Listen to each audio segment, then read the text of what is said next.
ഇപ്പോൾ നമ്മുടെ ലൈഫിൽ പല കാര്യത്തിലും നമ്മൾ എഡ്യൂക്കേറ്റഡ് ആണ്. ഇപ്പോൾ നമ്മൾ പറയുകയാണെന്നുണ്ടെങ്കിൽ history, physics, chemistry, biology, maths, English ഇതിലൊക്കെ നമ്മൾ പ്രാവീണ്യം നേടി വലിയ രീതിക്കൊക്കെ നമുക്ക് അറിയും. എല്ലാ കുട്ടികൾക്കാണെങ്കിലും നമ്മളത് പഠിപ്പിച്ചു കൊടുക്കും. ശരിക്കും ഒരു നല്ലൊരു ഫുഡ് പ്ലേറ്റ് എങ്ങനെ മാനേജ് ചെയ്യണമെന്ന് പല ആളുകൾക്കും അതിൻ്റെ ഒരു നോളജ് ഇല്ല. അതിൻ്റെ കാരണം എന്താ വെച്ച് കഴിഞ്ഞാൽ നമുക്ക് അതിനുള്ളൊരു അവയർനെസ് കുറവാണ് പൊതുവേ ഒരു കാലഘട്ടത്തിൽ.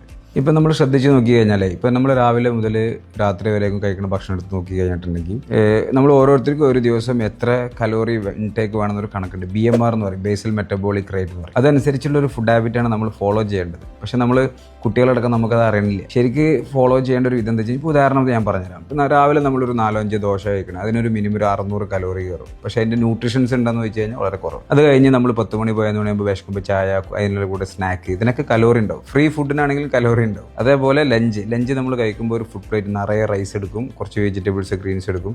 ശരിക്കും പറഞ്ഞാൽ ഒരു 1000-1200 കലോറി കഴിക്കുന്നതിന് പകരം 2000-3000 കലോറി നമ്മൾ ഇൻടേക്ക് എടുക്കും. ഈവനിങ് അഗെയിൻ സ്നാക്സ് ഇട്ടി, രാത്രി എന്താ വെച്ച് കഴിഞ്ഞാൽ ലൈറ്റ് ആയിട്ടുള്ള ഫുഡ്, അതേപോലെ ഫാസ്റ്റ് ഫുഡ്, ഇതെല്ലാം കഴിക്കുമ്പോൾ എക്സസ് കലോറി കയറും.